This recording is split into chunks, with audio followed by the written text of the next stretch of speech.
Okay. What did you guys think about what's going on with Dolph Ziggler? What? That's a weird angle. Yeah, it's got to be going somewhere. It's just I'm not feeling it. They were kind of trying to make it seem like like he's that's not going to get over at all, bro. No. Well, it depends unless there's a good payoff to it. Right now, I'm not. That's the thing. I'm not feeling it right now. You know.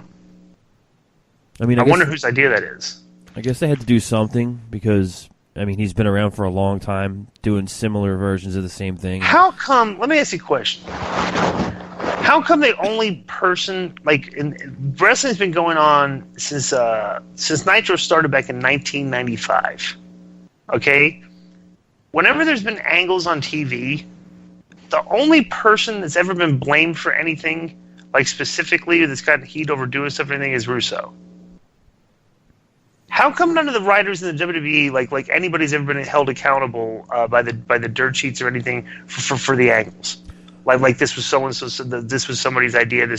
How come there's no accountability anymore for what specifically for what happens on television? Well, for a while they had that Brian Gewirtz, who works with The Rock now. He would always get a lot of heat because he was always behind kind of the stuff you mentioned before, Conan, like the kind of screwball, put stuff up on the screen, jokey kind of stuff. He was always the unfunny comedy. Yeah, he was the.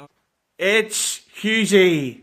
Hello. The unfunny comedy. Yeah, he was the unfunny comedy writer, and he's now like a part of The Rock's huge production company. So God bless that guy. But yeah, Gewirtz always got heat for kind of the silly stuff. But I don't think anyone since him has really been named up until that Fire Road Dogg hashtag thing. Right. Yeah. Yeah, it's weird.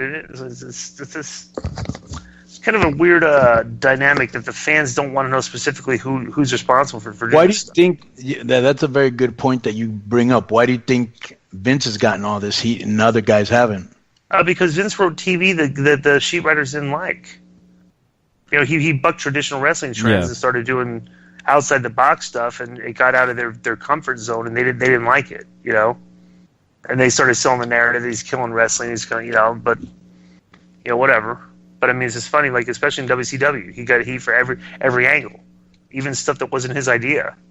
And then but now it's like we quit blaming the writers. It's like it was cool to blame Vince because that would sell the narrative that he's because you don't like they weren't like the journalism wasn't fair because the journalists were marks for the show. Would critique the show based on whether they liked it or not.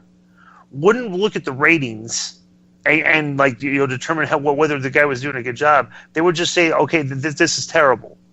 Okay, but ever since Vince stopped booking, that's been discontinued.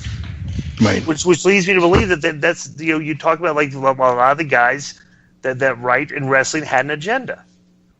Right. Because if you're to blame the writer.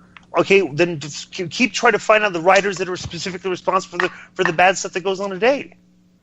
And a lot of the guys that were the kind of opinion makers, like a Meltzer or even a Jim Cornette or Keller, whoever, they were kind of anti-Russo. Once they come out with that, and then you have all the fans that are kind of just parrots, and now they're like, oh, these guys hate Russo. I hate him too. I thought that was stupid too. And then it snowballed but now from there. Since Vince is done, why do we quit doing that? And the ratings are the ratings, the writers should be called out more than anybody right now over the past 7-8 years. I don't even know who's been writing the shows. We just found out the past 6 to 8 months that Road Dogg was writing SmackDown because he's on Twitter defending himself.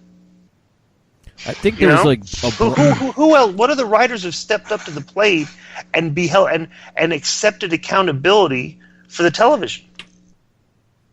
Vince has always done it. He's always he'll defend his product. You can't find a writer that'll defend the product except for Road Dogg.